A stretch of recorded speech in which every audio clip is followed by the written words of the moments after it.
오늘도 야단만개를 찾아주신 분들께 감사드립니다. 구독과 좋아요, 알림 설정 꾹 부탁드려요. 그럼 재미난 야담을 이제부터 시작하겠습니다. 옛날 조선시대 한양에 돈이 아주 많은 젊은 과부가 살았습니다. 과부의 남편이 상단을 남기고 죽었는데 이걸 잘 운영해 큰 돈을 모았던 것이지요. 해서 많은 구혼자들이 과부의 돈을 보고 몰려들었지만 누구에게도 눈길 하나 주지 않고 홀로 살고 있었답니다. 그러던 어느 날이었습니다.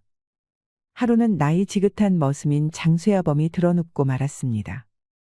장쇠아범이 주막에서 왈패랑 시비가 붙어 팔이 부러지고 말았던 것이지요. 아이고, 마님 죄송합니다요. 그 왈패놈이 심히 황소 같아 제 오른팔이 그만 쭉 부러졌지 뭡니까? 그걸 말이라고 하느냐? 당장 상행이 일주일 뒤인데 일을 어찌하면 좋단 말이냐? 죄송합니다요. 일단 급한 대로 새로 사람을 구해보심이 어떨런지요? 과부는 발을 동동 굴렀습니다. 중요한 상행을 나가야 하는데 일손이 모자른 것이지요. 하는 수 없이 급하게 머슴을 뽑기로 하였답니다. 그런데 어째 찾아오는 머슴들마다 영 비실비실한 것이었죠. 삐쩍 마른 얼굴들만 보고 있노라니 마님은 한숨이 만 나왔지요. 그렇게 찾아온 사내들을 돌려보내고 나니 딱 한 명만 남았더랍니다. 자네 이름이 무엇인가? 네, 마님. 지는 덕팔이라고 합니다요. 덕팔이는 기골이 튼실하고 얼굴이 잘생겨서 보는 것만으로도 마음이 훈훈해졌답니다. 거기다 어째 죽은 서방과 분위기가 비슷해서 자꾸만 마음이 끌리는 것이었죠. 고민하던 과부는 결국 덕팔이를 머슴으로 들이기로 결정했답니다. 과부의 상단에 들어온 덕팔이는 성실하게 일을 잘했지요. 거기다 눈치가 빨라 과부가 한 가지 일을 시키면 두 가지 일을 해낼 정도였답니다. 마님, 분부하신 대로 수레는 다 고쳐두었습니다요. 고맙다, 덕팔아. 참으로 든든하구나. 어느새 덕팔이가 머슴으로 들어온 지도 일주일이 지났습니다. 과부의 상단은 함경도로 상행을 나서게 되었지요.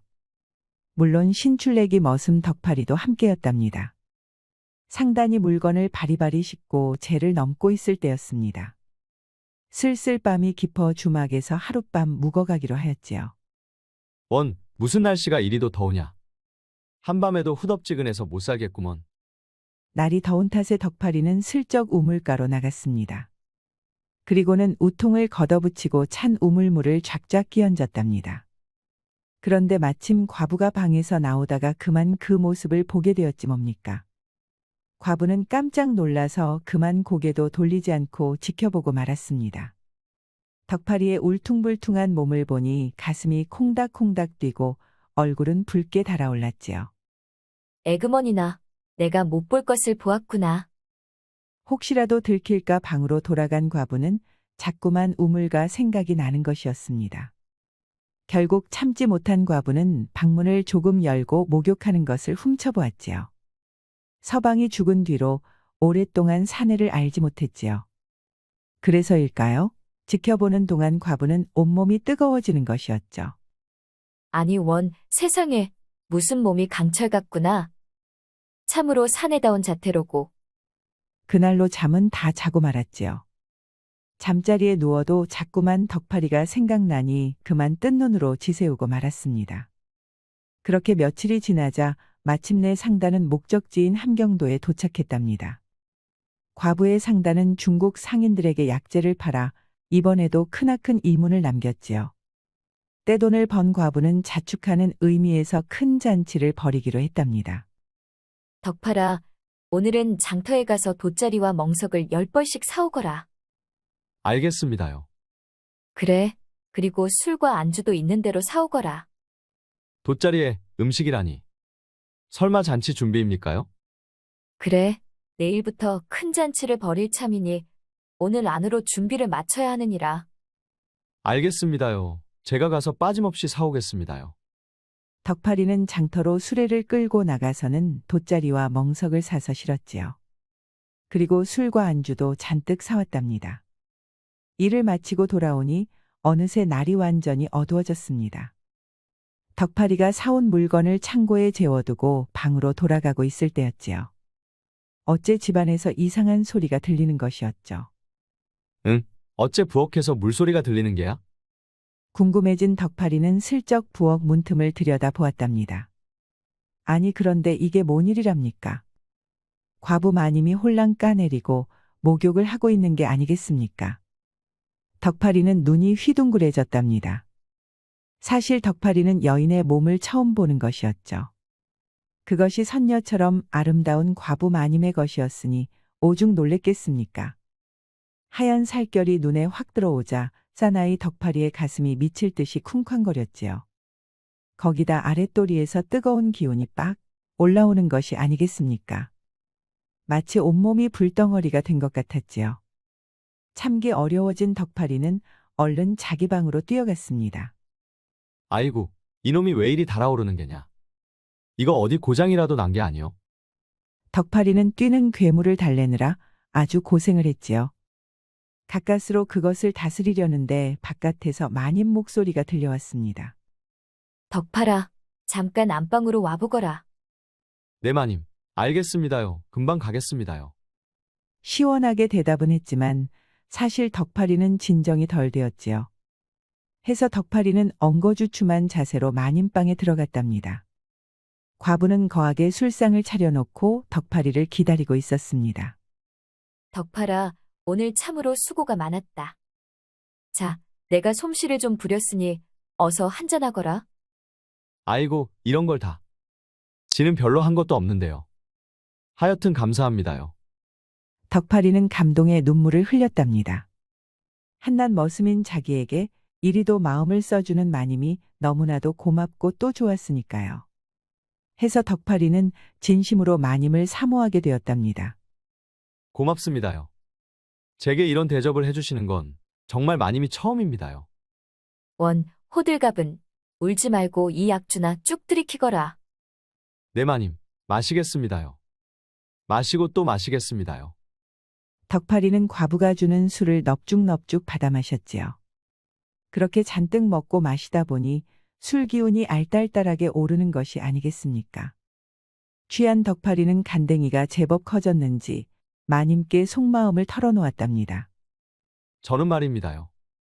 마님을 처음 딱 보는 순간 무슨 선녀가 내려왔는 줄 알았습니다요. 그건 또 무슨 말이냐? 내가 선녀라니? 말도 마십시오. 마님이 너무 아름다우셔서 선녀인 줄 알았다 이 말씀입니다요. 덕파리의 말에 과부도 가슴이 두근거렸지요. 이미 지난번 상행에서 덕파리가 목욕하는 것을 본 과부였습니다. 그 울룩불룩한 근육을 떠올리니 가슴이 콩닥콩닥 뛰는 것이었죠. 얼굴이 빨개진 과부는 자기도 모르게 덕파리의 손을 붙잡았답니다. 정말이냐? 네 눈엔 내가 그렇게 이뻤느냐? 네, 마님. 저는 세상에서 마님이 제일 아름답습니다요. 덕파리는 더 참지 못하고 술잔을 탁 내려놓았습니다. 그리고는 그만 단숨에 올라타고 말았지요. 과부는 정말 배곡처럼 고왔습니다. 거기다 움직일 때마다 과부가 꾀꼬리같이 울어대니 정신이 나갈 것 같았지요. 잔뜩 성이 난 덕파리는 그날 밤 멈추지 않고 달렸답니다. 다음 날 눈을 뜬 덕파리는 깜짝 놀라고 말았지요. 아니 이게 무슨 일이랍니까? 덕파리의 팔을 베고 마님이 새근새근 잠들어 있는 게 아니겠습니까? 그것도 남사시럽게 딱 한 겹만 입고 있는 것이었지요. 아니 내가 어젯밤 뭔 짓을 한 것이요. 이거 사고를 아주 제대로 쳤구나. 덕파리는 번개같이 옷을 주워 입고는 바깥으로 뛰쳐나갔습니다. 그리고는 아침부터 상단 업무에 매달렸지요. 허나 일하는 동안에도 머릿속이 온통 마님뿐이었죠. 도저히 마님 얼굴을 볼 낯이 없구나. 덕파라, 종놈이 되어 어쩌자고 일을 벌렸느냐. 그리하여 덕파리는 과부의 얼굴을 피해 하루 종일 그늘로만 다녔지요. 한편 과부는 과부대로 가슴이 철렁했습니다. 생각하면 생각할수록 간밤의 시간이 새록새록 떠오르는 것이었습니다. 아이고, 내가 미쳤지. 대체 무슨 생각으로 그렇게 대담하게 일을 벌였느냔 말이야. 행여 덕파리가 날 너무 가벼운 여인네로 보면 어쩜 좋담. 그런데도 덕파리의 얼굴을 생각하면 또다시 가슴이 콩닥콩닥 뛰는 것이었죠. 해서 과부도 덕파리의 얼굴을 도저히 볼 수가 없었지요. 생각만 해도 얼굴이 빨개졌으니까요. 그렇게 과부와 덕파리가 서로를 온종일 피해 다니니 집안 사람들도 점점 이상하게 생각했지요. 해서 눈치 없는 장쇠아범이 나섰지요. 아니, 마님, 덕파리 그놈에게 무슨 문제라도 있습니까요? 혹시 사고라도 쳤으면 제가 아주 홍구멍을 내주겠습니다요. 아니다. 덕파리는 아무 잘못도 없으니 행여 손찌검이라도 했다간 나주경을 칠 줄 알거라. 네, 뭐라고쇼? 알겠습니다요. 다들 떨떠름해했지만 뭐 그렇게 대충 얼버무릴 수 있었지요. 그러나 그날 이후 과부와 덕파리는 서로가 신경이 쓰여서 점점 더 견디기가 어려웠답니다. 그렇게 며칠이 지났습니다. 과부는 밤마다 덕파리의 우람한 팔뚝이 자꾸만 떠오르는 것이었죠. 바늘로 허벅지를 찔러보기도 했습니다만 그런 가느다란 게 얼마나 도움이 되겠습니까? 도저히 견디기가 어려워진 과부는 마침내 과감하게 나서기로 했지요. 그리하여 밤이 되자 과부는 마음을 단단히 먹고 덕파리의 방으로 들어갔습니다. 마침 덕파리는 코를 골며 잠들어 있었지요. 과부는 슬쩍 팔을 들어 덕파리 가슴에 올려보았지요. 덕파라, 나 아무래도 상사병에 걸린 것 같다. 덕파리는 여전히 깨지 않았지요. 해서 이번엔 허연 다리를 들어 덕파리를 휘감았답니다. 내가 요새 너 때문에 밤에 잠이 오지 않는단다. 그래도 덕파리는 여전히 일어날 생각이 없었지요. 이에 간댕이가 커진 과부는 아예 덕파리 위로 올라갔습니다. 으헉, 마님. 이러시면 제가 너무 두근거립니다요. 깨어 있었던 게냐? 그럼 이거사. 빨리빨리 대답을 해야지. 무엇하고 있던 게야? 아니 이게 뭔 일이랍니까?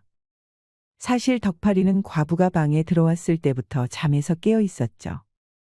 허나 너무나도 대담한 과부의 행동에 너무 놀라 이러지도 저러지도 못하고 있었던 것입니다.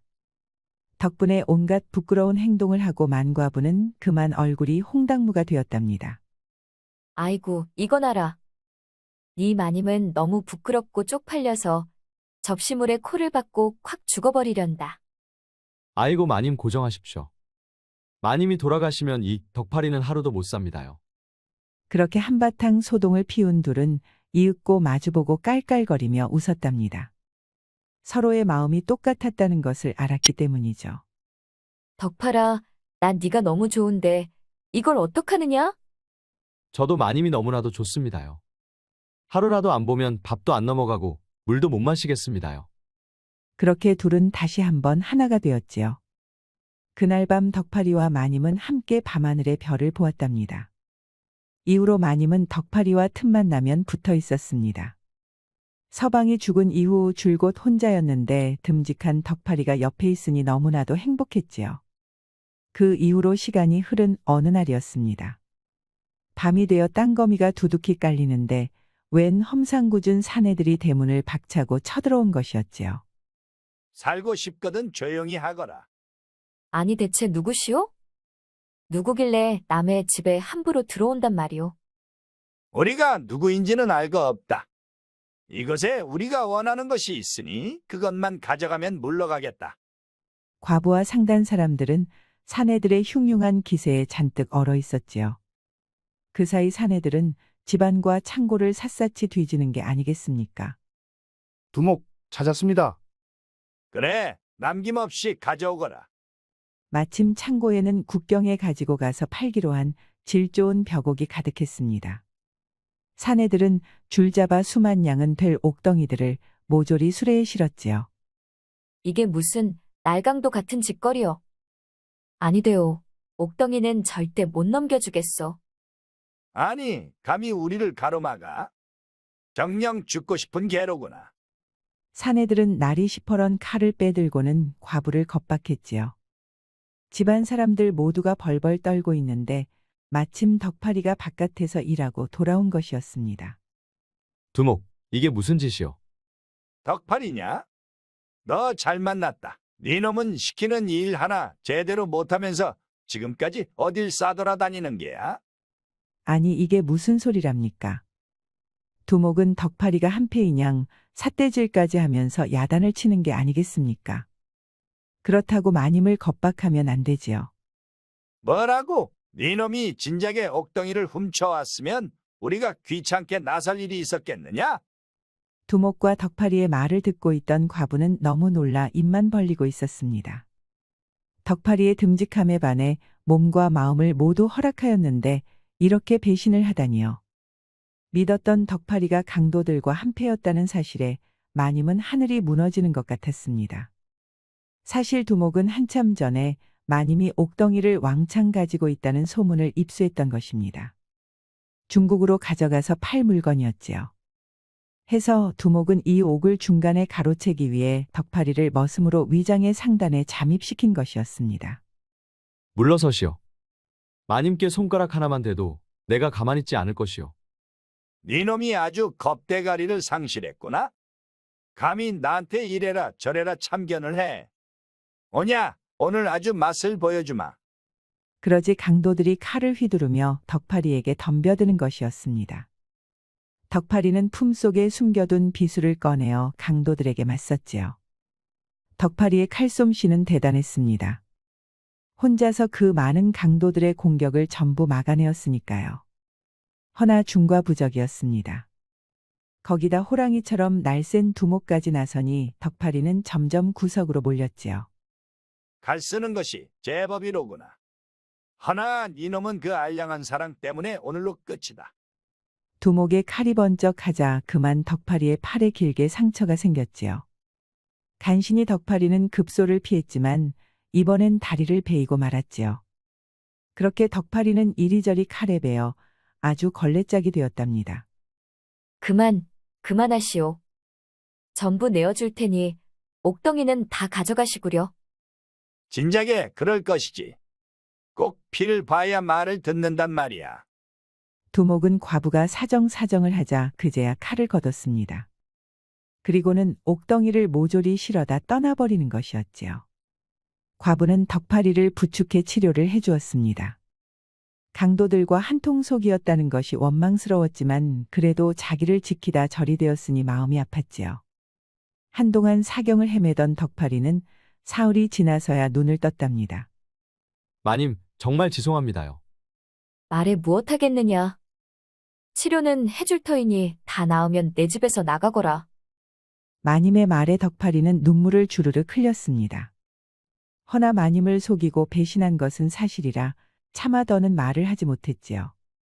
그렇게 며칠이 더 지나자 마침내 덕파리는 걸어다닐 만큼 건강이 회복되었지요. 마님, 지는 이제 가보겠습니다요.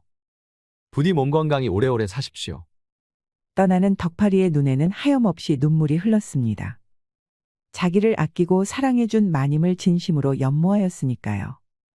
그러나 마님을 배신하고 큰 상처를 준 이상 더 이상 같이 있을 수 없었지요. 한편 과부도 마음이 아프기는 매한가지였습니다. 덕파리에게 주었던 마음은 진짜였으니까요. 해서 멀어지는 덕파리의 뒷모습을 보며 소리 없이 눈물을 흘렸지요. 그뿐만이 아니었죠. 과부는 걱정이 태산이었습니다. 수만 양어치의 옥을 모조리 도둑 맞았으니 그 손해를 도대체 어떻게 메꿔야 할지 감도 오지 않았지요. 거기다 그 옥덩이는 청나라 갑부인 장대인이 주문한 물건이었습니다. 장대인은 돈이 많았지만 비열하고 잔인해서 무슨 짓을 저지를지 몰랐지요. 해서 과부는 고민 끝에 장대인을 만나 사죄를 하기로 하였답니다. 뭐라고 해? 내 옥덩이를 강도들이 가져갔다고 해? 그걸 말이라고 하는가 해? 장대인 부디 노여움을 풀어주십시오. 시간을 주시면 반드시 더 좋은 옥을 모아오겠습니다. 듣기 싫다 해. 그렇게 안 봤는데 아주 무능하다 해. 내가 입은 손해를 어떻게 보상할 거냐 해. 장대인은 옥값으로 이미 10만 양을 지불한 참이었습니다. 허나 그 돈까지 모조리 강도에게 빼앗겼으니 과부의 손해는 갑절이었던 것이었죠. 하는 수 없이 과부는 남은 재산은 물론 살던 집까지 전부 팔아치워서 장대인에게 배상금을 넘겼답니다. 흥, 이래봤자 간신히 반타작이다 해. 그래도 그동안에 정이 있으니 이걸로 넘어가 주겠다 해. 장대인이 가버리자 과부는 그 자리에서 주저앉고 말았습니다. 집안이 완전히 거덜이 나서 돈이 한 푼도 남아있지 않았으니까요. 과부는 알거지가 되어 거리로 쫓겨날 수밖에 없었습니다. 넋이 나간 과부는 담장 아래 쭈그려 울고 있었지요. 마님, 이게 무슨 꼴입니까? 일단 제 집으로 가시지요. 됐다. 너는 신경 쓰지 말고 갈 길 가거라. 덕팔이었습니다. 덕팔이는 마님이 망했다는 소식을 듣고 한 걸음에 달려온 것이지요. 마님, 지는 마님의 은혜를 꿈에도 잊지 않았습니다요. 이제부터는 마님을 위해 목숨을 걸 것입니다요. 그러니 딱 한 번만 더 지를 믿어주시면 안 되겠습니까? 과부는 덕팔이와의 즐거웠던 추억을 떠올렸지요. 또 자기를 지키기 위해 강도떼와 싸우던 덕팔이를 생각했습니다. 분명 덕팔이는 자기를 속였지만 함께했던 소중한 마음만은 진짜였습니다. 그리하여 과부는 덕팔이의 뒤를 따라갔답니다. 마님, 제 집이 좀 초라해도 지내시는데 지장은 없을 것입니다요. 알겠다. 어차피 전 집에 없을 것이니 맘 편히 계시면 됩니다요. 그러더니 덕팔이는 그대로 집을 나가버렸지요. 그리하여 과부는 덕팔이의 초막에서 잠을 청하게 되었습니다. 처마에는 시래기가, 쌀독에는 잡곡이 채워져 있으니 일단 먹고 사는 걱정은 없었지요. 그래도 한순간에 알거지가 된 것이 너무나도 억울해서 자꾸만 눈물이 나왔답니다. 한편 덕팔이는 가만히 있지 않았습니다. 소중한 마님의 재산을 꼭 되돌려주고 싶었지요. 해서 목숨을 걸고 강도떼의 뒤를 쫓기로 하였답니다. 응, 저놈은 두목의 오른팔 아니냐. 옳거니 놈의 뒤를 밟아야겠다. 덕팔이가 몰래 따라갔더니 아니 글쎄 이놈이 장대인의 거처로 들어가는 게 아니겠습니까? 덕팔이는 기척을 숨기고 조용히 지붕 위로 올라갔지요. 몸을 바짝 낮춘 덕팔이는 안에서 들리는 소리에 귀를 기울였답니다. 잘했다 해. 옥덩이에 대금 10만 양까지 회수하였으니 2배로 남는 장사다 해. 축하드립니다, 장대인. 이번에도 거금을 벌어들이셨군요. 조선 놈들은 순진하다 해. 돈 벌기 너무 편하다 해. 자, 이건 잘해준 보수다 해. 아니, 1만 양이나? 아이고, 감사합니다. 죽을 때까지 장대인을 따르겠습니다. 아니 이게 뭔 일이랍니까? 이제 보니 옥을 훔쳐간 강도떼와 옥을 사기로 했던 장대인은 사실 한패였던 것입니다. 모든 것이 마님의 재산을 모조리 털어가기 위해 꾸며낸 흉계였던 것이지요.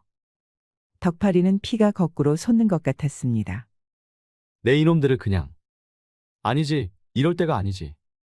아무렴 마님의 재산을 되찾는 것이 우선이었으니까요.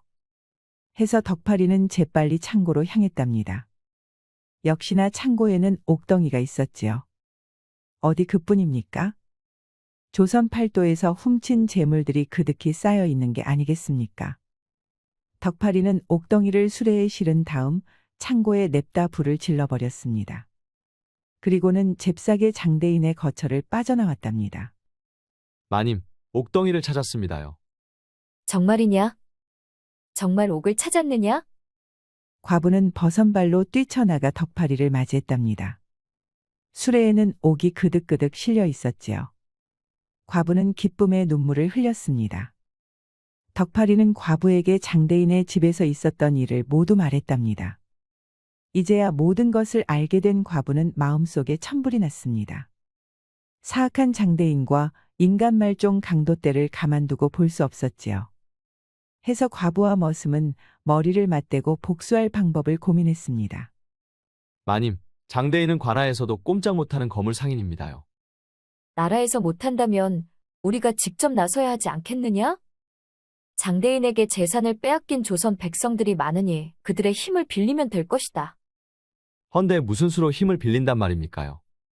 염려 마라. 내게 다 생각이 있느니라. 며칠 후 장대인의 집에 덕팔이가 나타났지요. 덕팔이 내 놈이 여길 어디라고 찾아오느냐? 죽고 싶은 게냐? 옥덩이를 찾고 있지 않소? 그게 어딨는지 알고 있소. 역시 내 놈이 훔쳐갔느냐? 죽기 싫으면 어서 내놔라. 어허, 이래는 순서가 있는 법이요. 그러면서 덕파리는 마님께 받은 10만 양을 자기에게 달라고 하는 것이었습니다. 두목은 펄펄 뛰었지만 장대인은 흔쾌히 10만 양을 주기로 하였지요. 시원시원해서 좋군. 그러면 10만 양과 옥을 교환하기로 합시다. 좋다 해. 사흘 뒤 옥을 가지고 와라 해. 덕파리가 돌아가자 장대인은 잔인한 웃음을 지었습니다. 10만 양은 무슨? 옥만 돌려받고 저 머슴과 과부는 도륙을 내야겠다 해. 그렇게 사흘 후 밤이 찾아왔습니다. 덕파리와 과부는 수레에 옥을 실고 기다리고 있었지요. 자정이 되자 장대인은 강도떼 전원을 끌고 나타났지요. 오, 정말로 가져왔냐 해. 조선 놈들은 역시 순진하다 해. 이제 그만 죽어라 해. 혹시나가 역시나였지요. 장대인은 옥덩이를 확인하자마자 강도떼에게 공격하라는 명령을 내렸답니다. 과부와 머슴을 해치운 후 옥덩이를 빼앗으려는 것이었죠. 그때였습니다. 갑자기 석화시가 날더니 함성 소리가 들리는 게 아니겠습니까? 이게 뭐냐 해? 어디서 잔치라도 시작된 거냐 해. 덕파리가 고개를 저었습니다. 잔치가 아니다. 이건 니놈의 장례식이 시작된 것이다. 사방에서 쇠스랑 부직갱이 도끼를 든 사람들이 몰려들었습니다. 이 사람들은 모두 장대인과 강도떼에게 재물을 빼앗긴 억울한 조선 사람들이었죠. 그동안 장대인 패거리에게 당한 사람들이 너무나 많았던 것입니다. 과부가 이들에게 경문을 돌려 그간 장대인에게 당한 것을 갚아주자고 호소했던 것이지요. 덕분에 강도떼와 장대인은 역으로 수많은 사람들에게 둘러싸이고 말았습니다. 이깟 조선 땅 무지랭이들 모아봤자 그게 그거다 해. 못들 하냐 해. 전부 쓸어버려라 해. 악에 바친 장대인은 바락바락 소리를 지르며 강도떼에게 명령했습니다. 강도들도 붙잡히면 죽은 목숨인지라 사력을 다해 싸웠지요. 허나 사람들은 너무나도 화가 나 있었습니다. 결국 강도들은 하나하나 맞아 죽고 말았지요. 천한 놈들아 비켜라. 네 놈들이 내 상대가 될 것 같으냐? 허나 두목은 혼자서도 수십 명을 쓰러뜨리며 악다구니를 쳤답니다. 두목의 상대는 이덕파리가 해드리겠소. 이 배은망덕한 놈아. 네가 감히 내게 칼을 겨누느냐? 배은망덕이라 함은 조선 사람이 되어서 청나라 악당 편을 드는 두목에게나 어울리는 말이오. 자네 칼을 받으시오. 무술이 뛰어난 두목이 최후까지 발악을 했지만 결국 덕파리의 비수 앞에 쓰러지고 말았습니다. 악당들의 당연한 최후였죠. 살려달라 해. 목숨만 살려주면 빼앗은 재산을 다 넘겨주겠다 해. 결국 장대인은 붙잡혀서 전 재산을 토해내는 신세가 되었지요. 알거지가 된 장대인은 청나라에서 온 관리들에게 붙들려 옥에 갇혀 끌려가고 말았답니다. 재산을 되찾은 과부와 덕파리는 기쁨의 눈물을 흘리며 얼싸안았지요. 덕파라, 이게 꿈이냐, 생시냐? 난 아직도 못 믿겠구나. 참으로 축하드립니다요, 마님. 이제 강도들도 죄다 쓰러지고 장대인 그 악한도 없으니 마음 편하게 장사하시면 됩니다요. 그 말에 과부의 눈에서 눈물이 주르륵 흘렀습니다. 영락없이 알거지가 되었다고 생각했는데 덕파리 덕분에 모든 것을 되찾았기 때문이지요. 과부는 덕파리의 품에 안겼습니다. 덕파리는 그런 과부를 으스러지게 안아주었지요. 그 뒤로 원래의 저택으로 돌아온 둘은 오래간만에 밤새 회포를 풀었답니다. 용기백배해진 덕파리는 이전보다 훨씬 커졌지요. 해서 과부는 그러다 찢어진다며 제발 멈추라고 외치고 또 외쳤답니다. 그래도 덕파리는 멈추지 않았습니다. 덕분에 과부는 밤새도록 황홀경을 맛보았답니다. 전 재산을 되찾은 과부는 덕파리와 함께 상단을 다시 한번 일으켰답니다. 원체 일솜씨가 좋은 과부는 얼마 지나지 않아 또다시 큰 재산을 모을 수 있었습니다. 물론 그 뒤에는 언제나 덕파리가 있었답니다. 허나 덕파리는 결코 자기 공을 드러내지 않았지요. 그 뒤로 덕파리는 낮에는 집안의 머슴 행세를 하였지만 밤에는 과부마님과 착달라부터 알콩달콩 살았다고 합니다. 과부도 낮에는 덕파리를 머슴으로 대했지만 밤에는 지아비로 여겨 대우해주니 그 사랑이 어느 부부보다도 뜨거웠지요. 둘은 그렇게 오래오래 행복하게 살았다고 합니다. 옛말에 사불범정이라 하여 바르지 못한 것이 잠시 이기는 듯해도 반드시 올바름 앞에 패한다는 말이 있습니다. 장대인과 강도 때는 그 사악함으로 마님의 재산을 빼앗았습니다만 결국 큰 벌을 받고 말았지요. 우리도 이 교훈을 되새겨 항상 올바른 마음을 가져야겠습니다.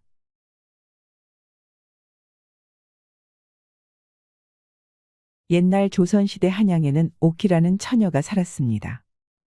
오키는 구슬처럼 아름다운지라 한양 도성의 선비들이 전부 눈독을 들이고 있었지요. 헌데 오키의 집이 아버님과 오빠를 연달아 잃은 후 가세가 심하게 기울고 말았답니다. 그리하여 오키는 세도가인 권대감댁의 첩으로 들어가고 말았지요. 어머니, 제 걱정은 마셔요. 권대감님은 나이는 많아도 호탕하고 좋은 분이라고 들었어요. 꼭 대감의 눈에 들어서 어머님께도 좋은 소식 전해드리도록 할게요. 그러나 오키의 불행은 이걸로 끝이 아니었습니다. 시집 온 지 1년도 지나지 않아 남편을 잃고 말았던 것이지요. 아, 글쎄 권대감 이 양반이 기생집에서 돌아오다 그만 다리에서 떨어진 것입니다.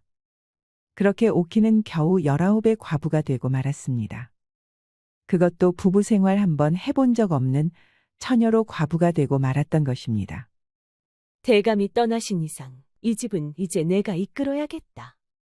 너는 그동안의 총애를 믿고 함부로 까불었지. 이제 그 대가를 톡톡히 치를 줄 알아라. 안방마님, 그건 오해입니다. 저는 결단코 함부로 행동한 적이 없습니다. 듣기 싫다. 이제 특별 대우를 받는 일은 없을 것이야. 집에서 쫓겨나기 싫으면 알아서 잘 처신해야 할 것이다. 안방마님은 어여쁜 오키를 눈엣가시처럼 미워했답니다. 해서 첩부인이라는 지위를 깡그리 무시하고 다른 계집종처럼 심하게 부려먹었지요. 정작 안방마님의 방탕함은 하루가 다르게 심해졌습니다. 건장한 머슴들을 잔뜩 뽑더니만 매일 밤마다 신나게 놀아제끼는 것이었죠. 덕택의 집안의 대소사는 몽땅 오키가 도맡아 처리해야 했답니다. 그러던 어느 날 밤이었습니다. 하루는 오키가 힘들게 밭일을 감독하고 돌아왔는데 안방마님의 방에서 무슨 소리가 들리는 것이 아니겠습니까? 떡방아 소리도 아니고 이게 도대체 무슨 소리야? 오키가 생전 처음 들어보는 소리였죠. 궁금함을 참지 못한 오키는 안을 슬며시 들여다보았답니다. 웅대야, 어디 오늘 밤 솜씨를 제대로 부려보거라. 예, 마님. 마님의 기대에 부합하도록 몸이 부서져라 해보겠습니다요. 아니 이게 뭔 일이랍니까? 미끈하게 잘생긴 머슴 웅대가 안방마님과 신나게 일을 벌이는 것이 아니겠습니까? 어찌나 힘이 좋은지 안방마님은 웅대가 움직일 때마다 아주 꾀꼬리같이 우는 것이었습니다. 어쩜 저리 거대하단 말인가? 사내란 원래 저리도 큰 것인가? 오키의 눈이 휘둥그레해졌답니다. 그도 그럴 것이 오키는 여전히 사내 경험 한 번 없었으니까요. 정신없이 안방을 훔쳐보는데 누가 뒤에서 어깨에 손을 올려놓는 것이었죠. 오키는 그야말로 숨이 넘어갈 것처럼 놀라고 말았습니다. 첩부인 마님, 여기서 이러시다간 큰일 납니다요. 자, 일단 자리를 피하시죠. 머슴 중 하나인 석도였습니다. 석도는 오키를 이끌어 방으로 데려갔지요. 아니, 첩부인 마님, 안방마님에게 들키기라도 하면 크게 경을 치고 말 것입니다요. 원세상에 처음 보는 일이라 궁금해서 계속 보고 있었구나. 그런데 보면 안 되는 것이냐? 마님, 혹시 안방마님이 무슨 일을 하고 계셨는지 잘 모르시겠습니까? 그래, 도통 모르겠구나. 석두 너는 아느냐? 세상에 이런 첩부인이 또 어디 있답니까? 석도는 어이가 없었지요.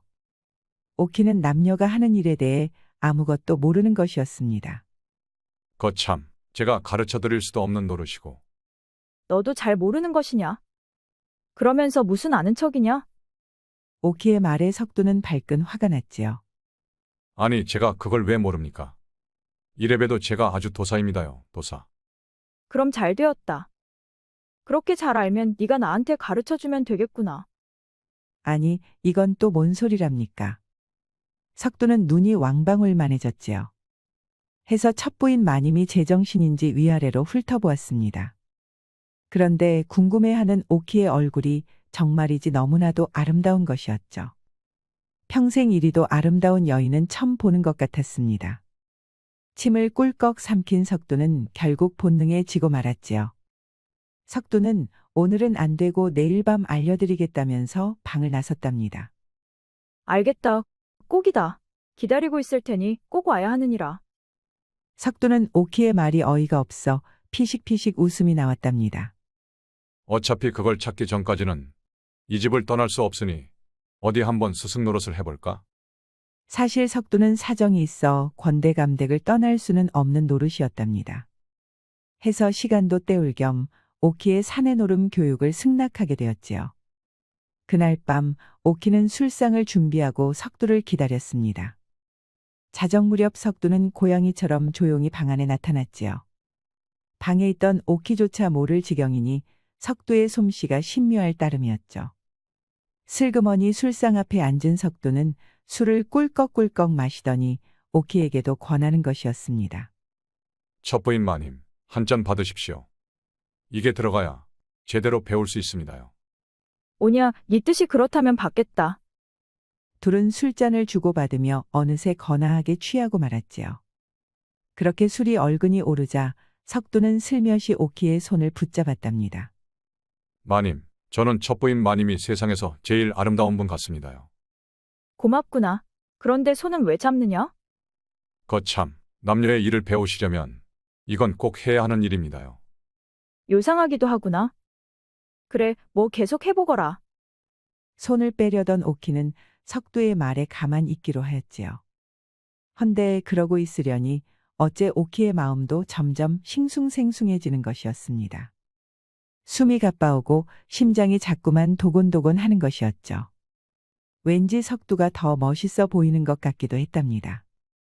석두야, 가슴 언저리가 콕콕 쑤시는 것이 기분이 이상하구나. 혹시 내 가슴이 어떻게 된 것이냐? 아닙니다요. 마님께서는 아주 제대로 배우시는 겁니다요. 그러면서 석두는 그 얼굴을 더 가까이 대는 것이었죠. 그런데 석두의 표정이 너무 느끼해서 오키는 깔깔깔 웃음을 터뜨리고 말았지요. 미안하구나. 이 표정이 너무 우스워서 도저히 참을 수가 없었다. 괜찮습니다요. 웃는 마님은 정말 선녀처럼 이쁘기만 합니다요. 그러자 오키의 가슴이 더욱 두근거리고 온몸이 타들어가는 듯 했답니다. 정말이지 석두의 말 한마디 한마디가 꼭 장작처럼 오키를 불태우는 것이었습니다. 한참을 바라보던 두 사람은 결국 누가 먼저랄 것도 없이 입을 맞추었답니다. 석두는 단숨에 오키를 올라탔지요. 석두야, 허리춤에 무슨 빨래방망이라도 가져온 것이냐? 이거 원, 석두는 지난번에 본 웅대보다도 더 큰 게 아니겠습니까? 오키의 눈이 휘둥그레지고 말았지요. 마님, 원래 사내는 크면 클수록 좋은 법입니다요. 그러느냐? 그래도 찢어지지 않게 조심해서 하거라. 오키는 눈 딱 감고 석두에게 모든 것을 맡겼지요. 그렇게 둘은 안방마님이 한 것보다도 더욱 뜨겁고 황홀한 밤을 보내게 되었습니다. 한참 후에야 오키는 석두의 팔을 베고 누워서 말했지요. 이 좋은 것을 이제야 알았구나. 정말이지 인생의 절반을 손해본 것 같구나. 지금이라도 알았으니 좋은 게 아니겠습니까요. 앞으로는 제가 열심히 가르쳐 드리겠습니다요. 오냐, 너만 믿겠다. 석두가 나가자 오키는 슬며시 이불을 들었습니다. 이부자리에는 아름다운 붉은 꽃이 피어나 있었지요. 드디어 여인이 되었구나. 참으로 기쁘고 또 신기한 일이로다. 그 뒤로 둘은 스승과 제자의 관계를 이어갔지요. 낮에는 머슴과 마님이었지만 밤만 되면 아주 불타는 사이가 되었습니다. 오키는 생전 처음 느껴보는 즐거움에 시간 가는 줄 몰랐답니다. 허나 한편으로는 낮과 밤의 이중생활이 염려스럽기도 하였지요. 석두야, 우리 이러다 안방마님한테 들키면 어떡하느냐? 마님, 걱정도 팔자입니다. 제가 마님께 오는 것은 아무도 모르니까 마음 턱 놓으셔도 됩니다요. 하기사 너는 몸놀림이 날쌘이 걸릴 염려는 안 해도 되겠구나. 석두는 그림자가 움직이는 것처럼 조용하고 재빨랐지요. 그리하여 안방마님은커녕 다른 식솔들조차 눈치도 못 챌 지경이었으니까요. 둘은 그렇게 아무도 모르는 만남을 이어갔답니다. 그러던 어느 날 밤이었습니다. 이날은 석두가 오더니 오키에게 큰 절을 올리는 것이었죠. 마님, 그건 감사했습니다요. 지는 이제 이 집을 떠나려고 합니다요. 청천벼락 같은 소리였지요. 제가 좀 벌려놓은 일이 좀 있어서 다 마칠 때까지는 집을 좀 떠나야 하겠습니다요. 도대체 그게 무슨 소리냐? 그런 일이 있습니다요. 이 집을 나가겠다니? 아니 된다. 아직도 너한테 배울 것이 많이 남았단 말이다. 오키가 울먹거리자 석두는 조용히 껴안아 주었지요. 오키는 깜짝 놀랐습니다. 가르침을 줄 것도 아닌데 이렇게 끌어안는 것은 처음이었으니까요. 허나 석두를 다시 볼 날이 기약 없음을 오키도 직감했답니다. 해서 오키도 석두를 힘껏 껴안았지요. 그렇게 이별을 마친 석두는 아무도 모르게 권대감댁에서 사라졌답니다. 무엇이? 석두 그 사고뭉치가 사라졌다는 게냐? 그럼 혹시 없어진 물건이 있는지 당장 찾아보거라. 안방마님은 아주 난리를 피웠답니다. 허나 엽전 한 입, 쌀 한 톨 사라진 것이 없었지요. 그러다 보니 석두가 떠난 것은 우야무야 잊히게 되었습니다. 오로지 오키만이 석두를 그리워하며 하루하루 눈물지을 따름이었지요. 며칠 후였습니다. 그날 밤도 총애하는 웅대와 질펀하게 노라제 낀 마님이 바람을 쐬러 툇마루에 나왔을 때였습니다. 응, 당신들은 대체 누구길래 남의 집에 함부로 들어온 것이오? 소란 피우지 말거라. 우리는 가져갈 것만 가져가면 조용히 물러갈 것이다. 아니 이게 뭔 일이랍니까? 어둠이 내린 마당에 웬 복면을 쓴 무사들이 줄지어 서 있는 게 아니겠습니까? 하나같이 눈빛이 흉흉한 것이 범상치 않아 보였습니다. 그 살벌함에 질린 안방마님은 그만 털썩 주저앉고 말았지요. 애 누구 없느냐? 집에 자객들이 들어왔다. 그 소란에 놀란 식솔들이 뛰어왔지요. 허나 다들 뱀 앞에 쥐처럼 꼼짝도 못하는 것이었습니다. 무사들은 그 꼴을 한번 비웃고는 집안을 샅샅이 뒤지기 시작하였지요. 구석 창고방부터 마님의 안방까지 안 훑는 곳이 없었습니다. 두모, 권대감이 숨긴 증자는 아무 곳에도 없었습니다. 그렇단 말이지. 웅대야, 네 생각은 어떠하느냐? 죽은 권대감의 처소에 비밀금고가 하나 있습니다. 증자는 필시 거기에 숨겨둔 것이 틀림없습니다. 아니 이건 또 뭔 소리랍니까? 두목은 웅대와 아는 사이인 것처럼 아주 친근하게 의논을 하는 게 아니겠습니까? 놀란 안방마님이 웅대를 쳐다보니 웅대는 심술맞게 씩 웃는 것이었죠. 마님, 너무 섭섭해하지 마십시오. 사내란 자고로 다 제 뜻이 따로 있는 법이 아니겠습니까? 그럼 지금까지 날 이용했던 것이냐? 마음 주고 몸도 준 나를. 어허, 이용했다니요. 마님도 즐거웠으니 된 거 아닙니까? 웅대의 배신의 충격을 받은 안방마님은 그대로 졸도하고 말았지요. 그 사이에 무사들은 권대감의 비밀금고를 끄집어냈습니다. 그런데 이건 또 무슨 일이랍니까? 응? 아무것도 없잖아? 누가 먼저 털어갔는지 금고 안은 홀랑 비어 있었습니다. 화가 치민 두목은 길길이 날뛰었지요. 모처럼 권대감을 해치우고 증자가 있다는 것까지 알아냈는데 도대체 어느 놈이 선수를 친 것이냐? 두목은 뻗어버린 안방마님 대신 첫 부인인 오키를 다그쳤지요. 허나 오키는 증자에 대해서는 아무것도 몰랐지요. 대관절 무슨 소리인지 모르겠소. 증자라니? 도대체 무슨 증자란 말이오? 뭐라고? 매운맛을 봐야겠구나. 얘들아, 이렇게 된 거 이 집안 재산을 모조리 거두어들여라. 두목의 호령의 무사들은 집안의 쌀이며 돈을 닥치는 대로 수레에 싣기 시작했습니다. 뿐만 아니라 비싼 폐물과 골동품 등 값나가는 것은 모조리 약탈하였지요. 그만두시오. 우리는 대감이 가지고 있던 증자에 대해서 아는 바가 정말 없소이다. 그건 두고 보면 알겠지. 얘들아, 인연도 함께 묶어라. 오키가 반항을 해봤지만 무사들의 힘을 당해낼 순 없었지요. 그렇게 오키는 거친 사내들 손에 보쌈을 당하고 말았답니다. 자, 이제 화근의 싹을 잘라야겠지.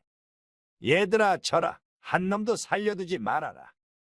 두목의 명령이 떨어지자 권대감댁은 그야말로 피바람이 불기 시작했습니다. 무사들은 집안 사람들을 하나도 남김없이 몰살시키고는 유유히 사라졌답니다. 딱 하나 오키만은 산속에 있는 은신처로 끌려갔습니다. 무사들은 오키를 기둥에 묶고는 가혹하게 문초를 하였지요. 증자에 대해 아는 바가 없다 하였지? 그렇다면 말해보거라. 최근 대감집에 들어온 이나 나간 이가 있지 않느냐? 그 말을 들은 오키는 불현듯 석두가 떠올랐지요. 그러나 차마 이름을 발설할 수가 없었습니다. 그런 일은 없었소. 없긴요. 얼마 전에 석두 그놈이 집을 나가지 않았습니까? 왜 그걸 숨기십니까? 웅대의 고자질에 두목은 더욱 심하게 오키를 괴롭혔지요. 그 옆에서 웅대는 비열한 표정으로 혀를 끌끌 찼답니다. 아이고, 자꾸 거짓말을 하시면 몸만 더 괴로워지실 겁니다요. 석두 그놈이 어딜 갔습니까? 난 모른다. 모른다고 하지 않았느냐.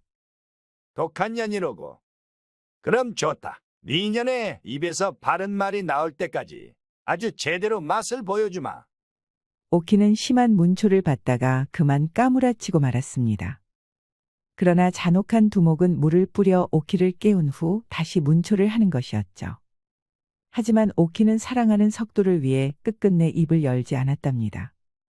한편 석두는 한양 밤거리를 달리고 있었습니다. 고양이처럼 발소리를 죽인 석두는 저작거리 골목의 어느 대문 안으로 쏙 들어가는 것이었습니다. 누구냐? 언덕 위의 구름. 석별사로군. 들어오게. 안에는 무사들이 삼엄하게 경계를 하고 있었습니다. 어서 오게, 석별사. 종사관 날이 임무를 수행하고 왔습니다. 증자는 입수했나? 네, 안전한 곳에 숨겨두었습니다. 아니 이게 뭔 일이랍니까? 석두는 평범한 머슴이 아니었던 것입니다. 그는 사실 내금위에 소속된 별사였던 것지요. 하기사 그렇게 몸놀림이 날랜 머슴이 어디 있겠습니까? 잘했네. 권대감의 유지를 헛되이 할 수 없는 노릇이지. 물론입니다. 이제야 좌상대감의 꼬리를 잡게 되었군요. 죽은 권대감은 오랫동안 좌상대감의 뒤를 캐고 있었지요. 좌상이 누이 효호랑후 그리고 사악한 홍성대군과 결탁해 세자 책봉을 입맛대로 바꾸려는 것을 알았기 때문이었습니다. 해서 추적 끝에 그 증자를 빠짐없이 모아둔 것이지요. 그러나 이를 눈치챈 좌상대감의 수하들에게 사고로 위장의 죽임을 당하고 말았던 것입니다. 이에 내금이는 권대감의 죽음을 수상히 여겨 별사 석두를 보내어 조사를 해온 것이지요. 전서구를 보내면 언제든 증자를 가져올 수 있습니다. 그래, 그 증자를 상감께 가져간다면 좌상 일당을 일망타진할 수 있을 것이야. 권대감의 원한도 이걸로 좀 풀리면 좋겠습니다. 어디 그것뿐이겠는가? 몰살당한 권대감의 가설들까지도 편안히 눈을 감을 걸세. 종사관의 말에 석두는 가슴이 철렁했지요. 권대감 일가가 몰살을 당했다니 그게 무슨 소리입니까? 그렇다면 권대감 댁 오키마님은 어떻게 되었답니까? 모르겠네. 그 집에서 살아남은 사람이 없다고 하는군. 석두의 얼굴이 분노로 일그러졌습니다. 어찌나 화가 치밀어 오르는지 금방이라도 폭발할 기세였지요. 부디 경거망동하지 말게. 좌상대감이 어디 보통 세도가인가? 자칫하면 되려 우리가 당할 수 있네. 그럼 하다못해 마님의 생사라도 확인하게 해주십시오. 석두는 거사 전에 돌아올 것을 약조하고는 권대감댁으로 향했습니다. 석 달 만에 돌아간 권대감댁은 그야말로 풍비박산이 나 있었습니다. 인기척 없이 횡한 집안엔 을신연스런 바람만 불고 있었지요. 허나 석두는 보통 별사가 아니었습니다. 추적과 잠입이라면 아주 도가 튼사내였죠. 가만 보니 긴 바퀴자국 하나가 깊은 산으로 이어지는 것이었습니다. 석도는 산길을 바람처럼 달렸지요. 그러자 숲속에 웬 산채가 나타나는 것이었습니다. 저기가 놈들의 소굴이로구나. 오냐, 밤이 오면 마님을 구해내야겠다. 달이 뜨자 한 사내가 산속 은신처에 잠입했습니다. 석도였지요. 막아서는 경비를 한 칼에 베어버린 석도는 마님이 붙잡힌 곳까지 한달음에 달려갔습니다. 마님, 정신 차리십시오. 석두야, 네가 여길 어떻게 알고 왔느냐? 마님은 석도의 얼굴을 보자 눈물이 쏟아졌습니다.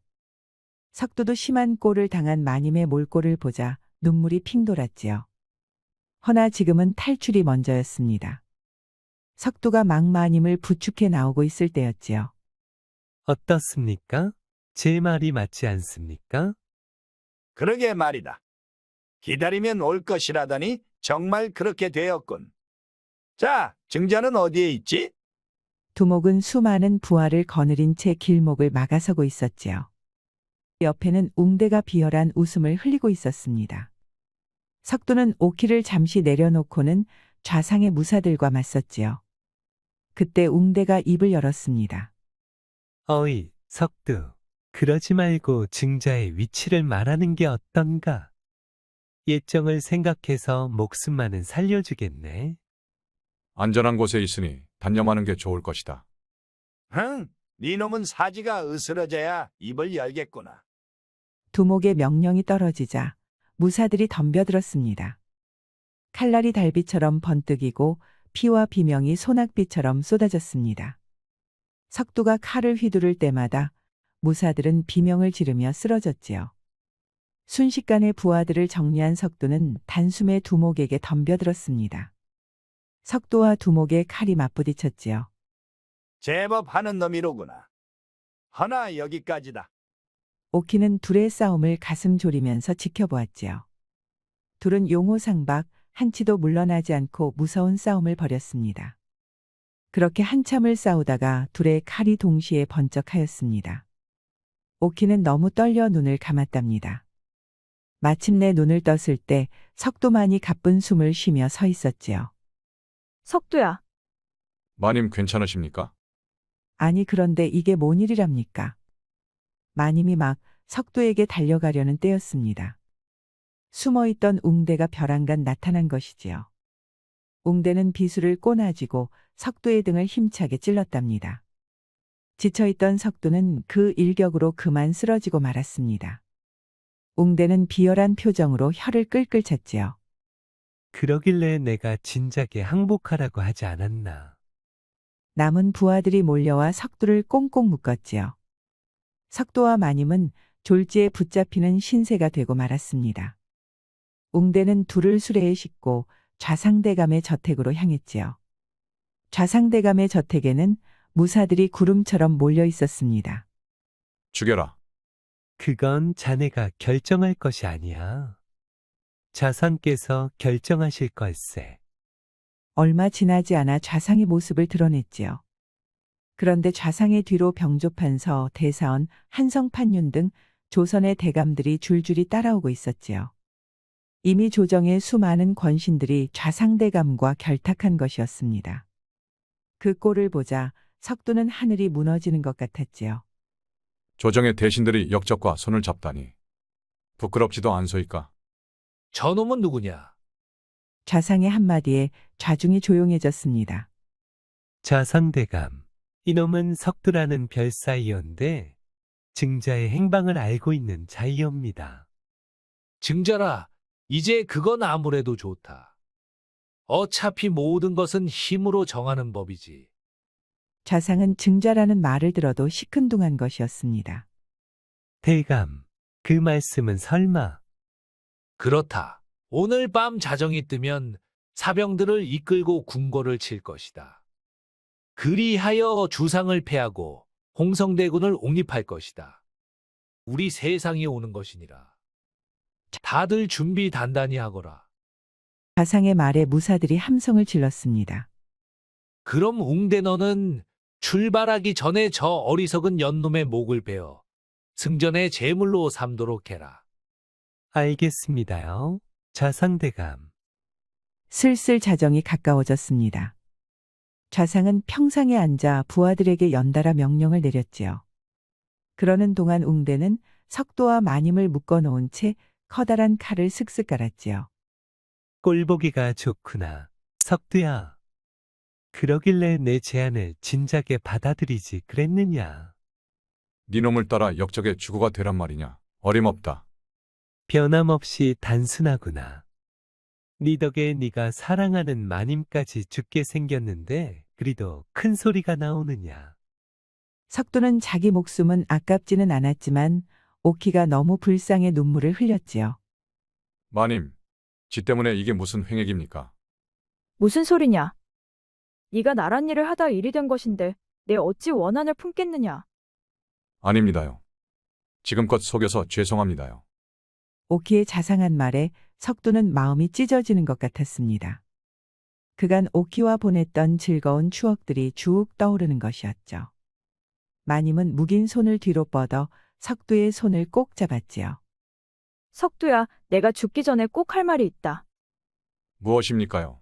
마님? 석두야, 내가 비록 권대감의 첩실이었으나 날 가르쳐서 여인으로 만들어준 것은 너였다. 네 마님, 뭐 그렇습지요. 그래서 누가 뭐래도 내가 섬기는 진짜 지아비는 석두 너다. 난 네가 진심으로 좋구나. 오키의 고백에 석두는 심장이 두근거렸습니다. 죽음이 코앞이었지만 사모하던 여인의 진심을 들었다는 생각에 다른 것은 아무것도 생각나지 않았지요. 갑작스레 너무나도 즐거워진 석두는 크게 웃음을 터뜨렸답니다. 마님, 이 석두가 가르쳐 드릴 것이 아직도 많이 남았습니다. 석두야, 하지만 아닙니다요. 이깟 밧줄, 저깟 무사들이 대수입니까요? 제가 보란 듯이 마님을 데리고 나갈 것입니다요. 칼을 갈던 웅대는 어이가 없었지요. 석두야, 드디어 실성한 것이냐? 저 승문이 코앞인데 베는 게 없나 보구나. 베는 게 없는 것은 너다. 웅대. 니놈은 내 손으로 꼭 죽일 것이다. 뭐라고? 입만 살아서는? 오냐, 오늘 니놈의 껍질을 벗기고 각을 떠서 아주 잔치상을 벌여주마. 웅대가 큰 칼을 휘둘러 석두의 목을 베려는 순간이었습니다. 갑자기 석화시가 날더니 검은 복면을 한 무사들이 나타난 것이 아니겠습니까? 기겁한 웅대는 펄쩍 뛰었지요. 아니, 니놈들은 누구냐? 역적도당을 치는데 이름이 따로 필요하더냐.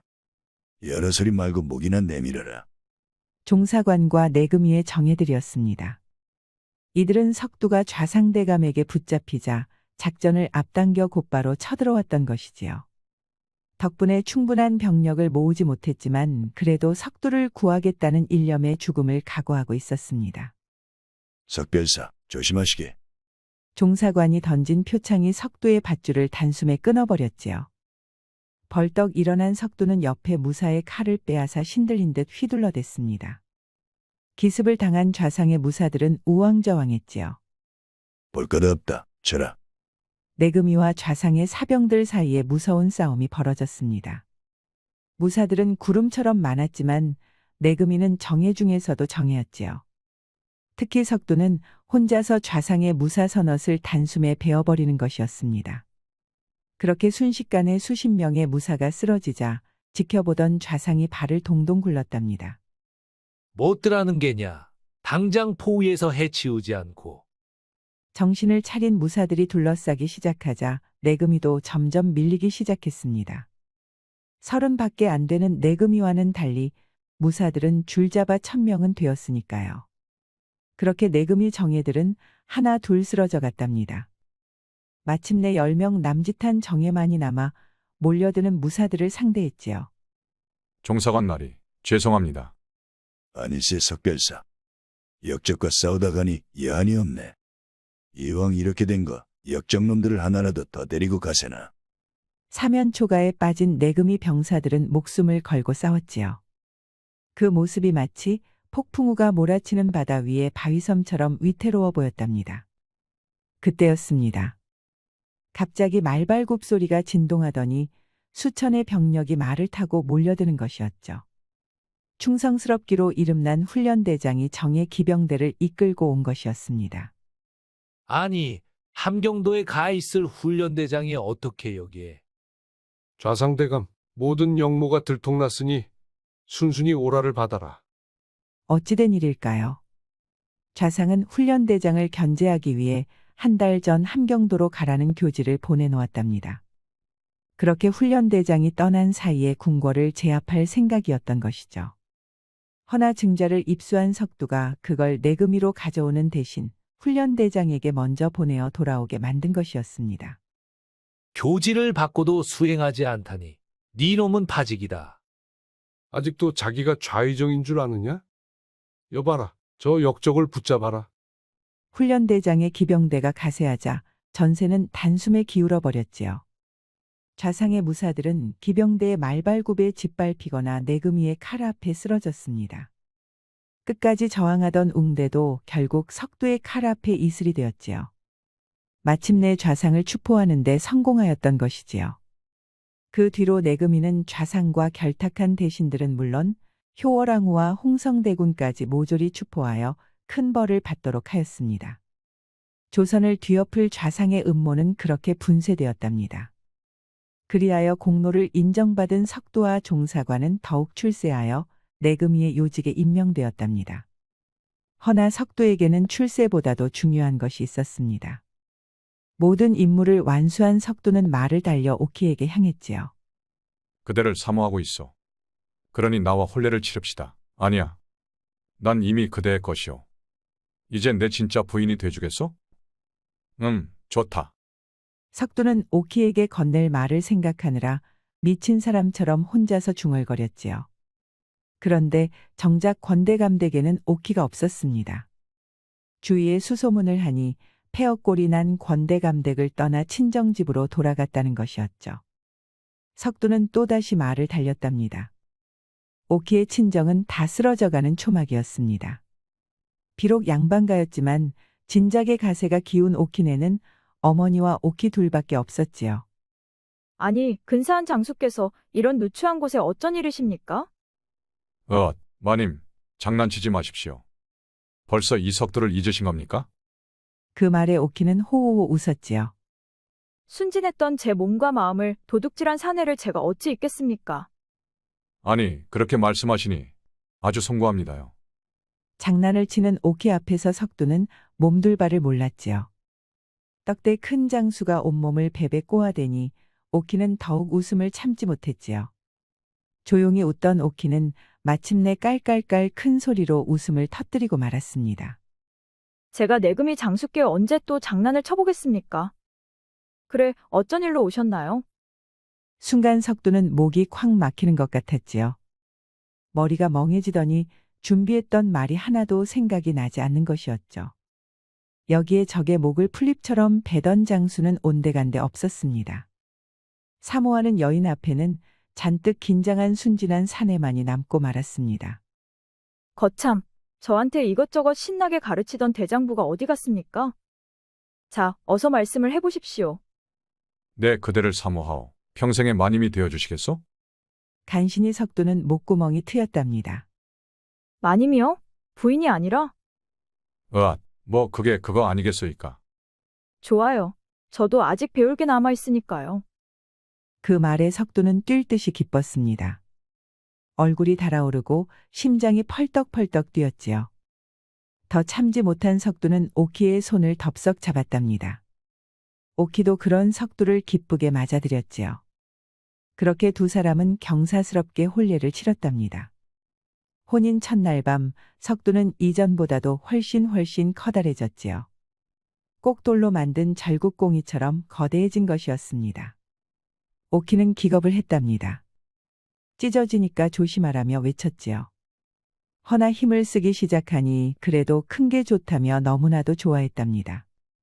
그리하여 오키는 석두의 한 방에 밤새 떡실신하고 말았지요. 이후로 오키와 석두는 부부의 재미를 탐구하며 아주 깨가 쏟아지게 살았다고 합니다. 거짓으로 시작된 관계가 꼭 거짓으로 끝나라는 법은 없지요. 오키와 석두의 첫 만남은 좀 요상했지만 그래도 끝내 사랑으로 맺어질 수 있었습니다. 우리도 이처럼 사랑하는 이의 허물을 이해하고 또 화합할 수 있는 삶을 살아야겠습니다. 우리 영상을 시청하신 모든 분들께 행복이 가득하길 기원하겠습니다.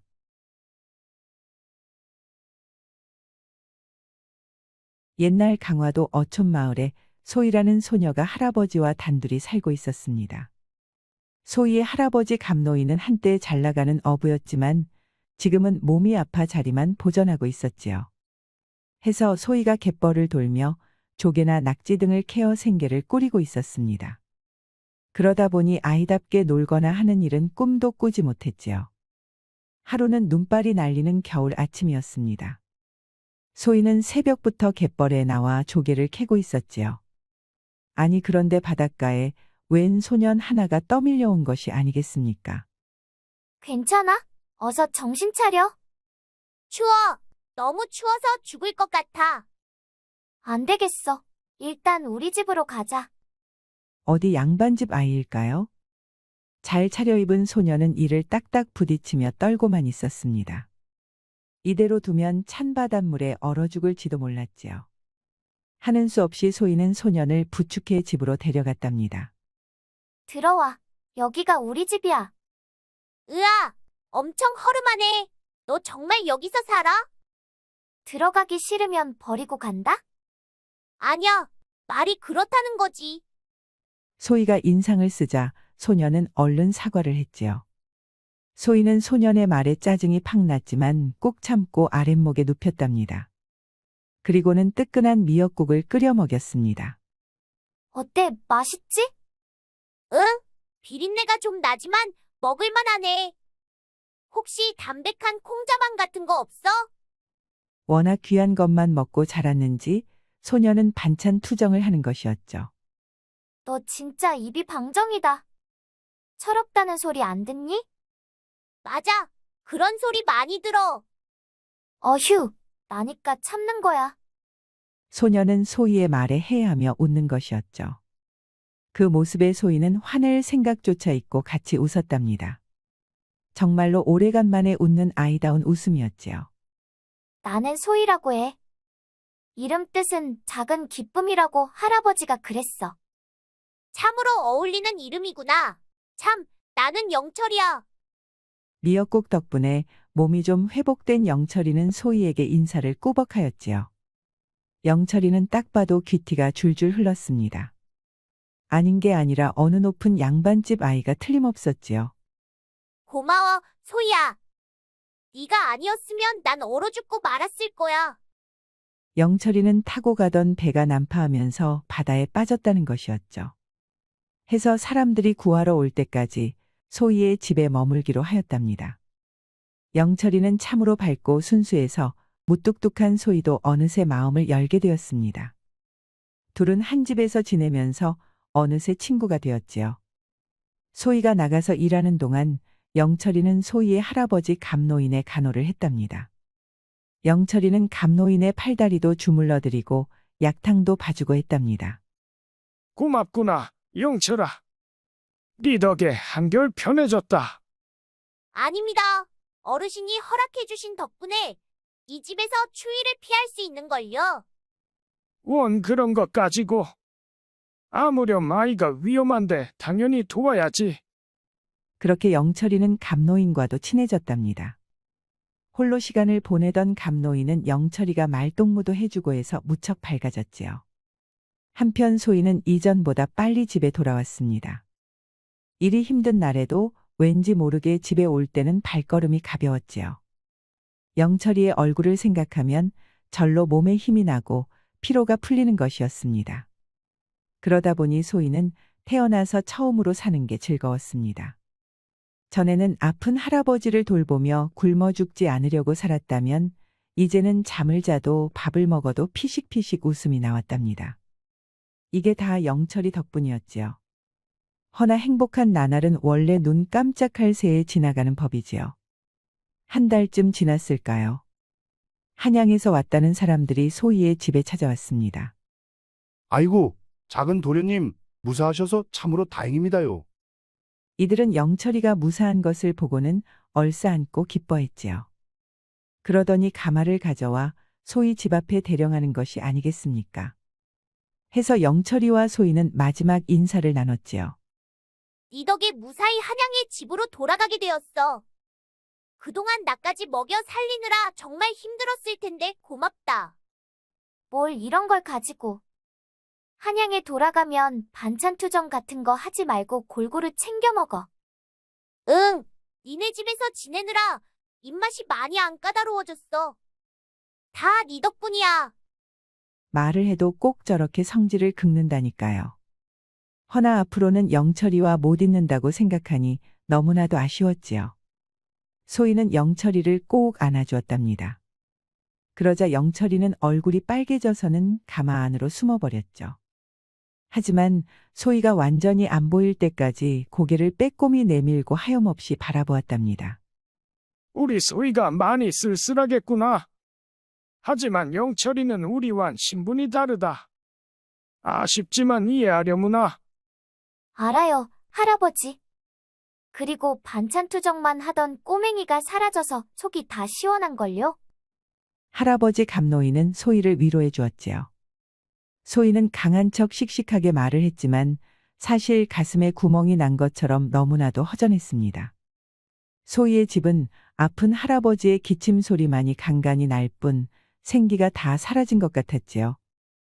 해서 잠자리에서 일어날 때면 옆에 아무도 없다는 것이 그리도 쓸쓸할 수가 없었답니다.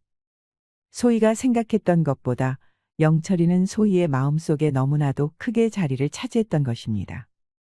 어린아이에게 세월은 빨리 흐르는 법이지요. 어느새 5년이 흘러 소희는 17세가 되었습니다. 그동안 감노인의 병은 더욱 깊어져서 오늘 내일 하는 신세가 되고 말았지요. 나도 몸이 예전 같지 않구나. 떠나기 전에 마지막으로 소희 너한테 진실을 말해줘야 할 것 같단다. 아니에요, 할아버지. 저는 할아버지가 오래오래 사시기만 하면 되어요. 아니다. 내 몸은 내가 잘 안다. 그러니 가기 전에 너에게 꼭 가르쳐 줘야 할 것이 있다. 감노인이 말한 서랍을 열자 거기에는 낡은 강보가 있었습니다. 강보에는 한 일자가 그려진 보름달이 찍혀 있었지요. 소희야, 사실 너는 우리 친손주가 아니란다. 15년 전 이 강보에 쌓인 너를 바다에서 건졌단다. 그날은 큰 태풍이 몰아치는 날이었습니다. 강화도 앞바다에서 배가 침몰한 것이었습니다. 그때 우연히 근처를 지나던 할아버지의 고깃배가 물 위에 둥둥 떠다니는 강보 하나를 건진 것이었죠. 강보에는 갓난아기가 감싸여 있었지요. 아이가 없던 할아버지 부부는 아이를 데려와 친손녀처럼 키웠답니다. 그것이 바로 소희였지요. 주위 사람들한테 물어봤지만 무슨 문양인지 알아보는 사람이 없더구나. 허나 빌시의 이 문양은 소희 너의 진짜 가족과 관계가 있을 것이다. 그러니 강보의 문양을 잘 기억하거라. 그 뒤로 사흘도 지나지 않아 할아버지는 불기에 객이되고 말았습니다. 소희는 눈물로 할아버지를 보내드렸지요. 허나 이후로도 소희의 삶은 크게 달라질 것이 없었습니다. 낮에는 해루질을 하며 생계를 꾸렸고 밤에는 아무도 없는 집에서 쓸쓸하게 잠이 들었지요. 그러다 보니 소희는 영철이가 사무치게 그리웠습니다. 영철이는 한양에서 엄마와 아빠를 만났으려나. 시간이 많이 흘렀는데 키는 좀 컸을까? 갯벌에 나가 있을 때에도 불쑥불쑥 영철이의 얼굴이 떠오르곤 하였지요. 그럴 때마다 가슴 한구석이 먹먹했지만 생각하기를 멈출 수는 없었습니다. 영철이를 떠올리는 것이 소희의 유일한 즐거움이었으니까요. 그러던 어느 날이었습니다. 소희가 장터에 조개를 팔러 나갔을 때였지요. 평소 소희에게 눈독을 들이던 뱃사람 떡새가 심하게 추근되는 것이 아니겠습니까? 술에 잔뜩 고른 채로 강제로 소희의 손목을 붙잡은 것이지요. 이리 오거라. 네, 오늘은 반드시 내년을 가질 것이다. 놓으십시오. 술을 드셨으면 얌전히 드셔야지 왜 행패입니까? 뭐라고? 니년은 뭐가 그리 대단하길래 그래도 비싸게 구는 것이냐? 여러 소리 말고 따라오거라. 다행히도 장터 사람들이 나서서 떡새를 뜯어 말렸지만 소희는 심장이 벌렁벌렁했습니다. 해서 장사를 서둘러 걷어치우고 바삐 집으로 돌아왔지요. 그런데 떡새 이것이 기어코 소희의 뒤를 따라온 것이었습니다. 소희야, 문 열어다오. 어서 이 문을 열으란 말이다. 떡새는 문 바깥에서 고래고래 소리를 지르는 것이었죠. 소희는 어린 시절 쓰던 강보를 꼭 껴안은 채 공포에 떨었습니다. 아무리 불러도 소희가 대답이 없자 떡새는 결국 일을 저지르고 말았습니다. 소희의 초가집에 불을 싸지르고 말았던 것이지요. 이러면 인연이 백일소냐. 자, 홀랑 다 타버리기 전에 어서 나오거라. 하지만 소희는 나갈 생각이 없었습니다. 불 속에서 그대로 타 죽으려고 마음먹었지요. 행복한 일도 없는 세상, 아껴주는 이 하나 없는데 굳이 더 이상 살고 싶지 않았으니까요. 소원이 있다면 가기 전에 영철이 얼굴을 한 번 더 보고 싶을 뿐이었습니다. 영철이가 생각나자 소희는 불현듯 살아야겠다는 생각이 들었지요. 해서 매캐한 연기를 뚫고 뒷문으로 뛰쳐나왔답니다. 아니, 이것이 어디 간 것이냐? 내가 잘해줄 테니 이리로 오거라. 뒤에서 떡새가 소리를 지르고 있었지만 소희는 뒤도 돌아보지 않고 달렸지요. 그렇게 소희는 강화도 땅을 벗어나 영철이가 산다는 한양으로 왔답니다. 한양 땅에 온 소희는 이 집 저 집 돌아다니며 품팔이로 먹고 살았지요. 알아보니 영철이네 집은 재상을 여럿 배출한 명문 양반가였지요. 영철이는 그 집 도련님으로 성균관에서 과거 공부를 하고 있다는 것이었습니다. 예상은 했지만 역시 영철이는 구름 위에 까마득한 사람이었지요. 허나 소희는 고된 일을 하는 도중에도 혹시라도 영철이와 마주칠 날이 오지 않을까 하는 신랄 같은 희망으로 살았습니다. 그러던 어느 날이었습니다. 한양 땅에서도 권세가 대단한 이조판서 백대감이 환갑잔치를 벌인다는 것이었죠. 해서 소희는 그 집 부엌에서 잔치 준비를 돕게 되었습니다. 역시나 판서대감의 집은 으리으리해서 들어가는 문만 7개나 되는 대저택이었지요. 일하러 간 소희는 집안의 당당한 위세에 질려 입을 다물 수가 없었답니다. 허나 얼른 정신을 다잡았습니다. 어쨌거나 저쨌거나 일하러 온 이상 할 일이 태산 같았으니까요. 이리 오너라. 김대감 행차시다. 이리 오너라. 조대감 행차시다. 걔 아무도 없느냐? 박대감께서 오셨다. 슬슬 점심 무렵이 되니 문가에서는 대감의 행차를 고하는 소리가 끊이지 않았습니다. 그야말로 조정의 신하들이 모두 모이는 것 같았지요. 소희는 속으로 혀를 내둘렀답니다. 그동안 잔치집을 돌며 일을 해봤어도 이렇게 높은 사람들이 잔뜩 모이는 잔치는 처음이었으니까요. 해서 소희는 더욱더 몸가짐을 신중히 하며 일을 도왔지요. 소희는 정말 눈코 뜰 새 없이 바빴지요. 부지런히 음식을 나르는 것만도 정신이 없었답니다. 그러는 와중이었습니다. 음식 그릇을 안방으로 옮기는데 백판서 옆에 젊은 도령이 하나 있는 것이었지요. 소희는 눈이 번쩍 뜨이는 것 같았습니다. 바로 영철이었으니까요. 순간 너무 놀란 소희는 그만 들고 있던 그릇을 떨어뜨리고 말았습니다. 요란한 소리와 함께 백판서의 불호령이 떨어졌지요. 어이구 놀래라. 무슨 축포라도 쏘는 줄 알았네 그려. 그래, 어디 다치진 않았어? 영철이는 넉살 좋게 농담을 하며 소희를 감쌌지요. 그 바람에 소희는 가슴이 콩닥거려 쓰러질 것만 같았답니다. 소희가 그만 휘청거리자 영철이는 부드럽게 부축해 주었지요. 대감, 이 처자가 잠시 현기증이 난 모양입니다. 실수는 너그러이 용서해 주시옵소서. 백판서는 영철이와 가까운 사이였는지 시원스럽게 용서해 주었지요. 그렇게 소희가 물러나는데 그만 깨진 그릇을 밟은 바람에 발에서 피가 흐르는 것이었습니다. 이런, 피가 나는군. 자, 어서 엎히시오. 괜찮습니다. 혹여옷이 피로 더러워지십니다. 어이구, 사람이 다쳤는데 옷이 문제요. 여러 소리 말고자, 어서 엎히시오. 영철이는 얼른 소희를 업고 옆방으로 갔지요. 소희는 영철이의 등에 오른 순간 온몸이 벼락에 맞은 것처럼 짜르르 했답니다. 어찌나 떨렸는지 정신이 나갈 지경이었지요. 한편 영철이는 소희의 발을 들어 정성스레 그릇 조각을 빼내고 상처를 치료해 주었지요. 소희는 가슴이 먹먹해졌지요. 고맙습니다, 도령. 상처도 고쳐주고 제 실수도 감싸주시고 참으로 큰 은혜를 입었습니다. 에이, 우리 사이에 뭘 그런 거 가지고. 네? 무슨 말씀입니까? 소희야, 뭘 그런 걸 가지고 고마워해. 네가 전에 그랬잖아. 서로 돕고 살아야지. 아니 이게 무슨 소리랍니까? 영철이는 아주 태연하게 소희의 이름을 부르는 게 아니겠습니까? 영철이 입에서 자기 이름이 나오는 순간 소희는 그만 기절하고 말았답니다. 너무 놀라고 또 반가워서였지요. 차 한 잔이 마실 시간이 지나서야 소희는 정신이 돌아왔습니다. 눈앞에는 여전히 영철이가 빙그레 웃고 있었지요. 소희는 그 모습이 얄밉기도 하고 반갑기도 해서 입을 삐죽였답니다. 심장이 멎는 줄 알았어. 그렇게 날 놀리니까 재밌어?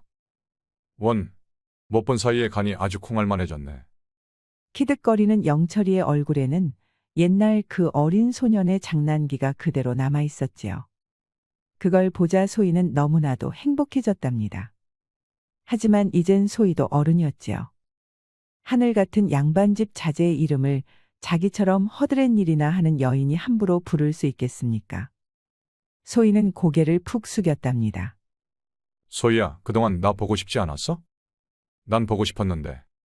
소희가 대답이 없자 영철이는 소희의 두 뺨을 붙잡았습니다. 그리고는 천천히 고개를 들어올려 자기를 보도록 했지요. 역시 하나도 안 변했네. 난 네가 들어오는 순간부터 알았어. 어떻게 연락 한 번이 없었어? 난 네가 날 완전히 잊은 줄로만 알았어. 소희는 가슴이 너무나 먹먹했지요. 드디어 영철이를 보니 반가운 동시에 또 야속하다는 생각이 들었습니다.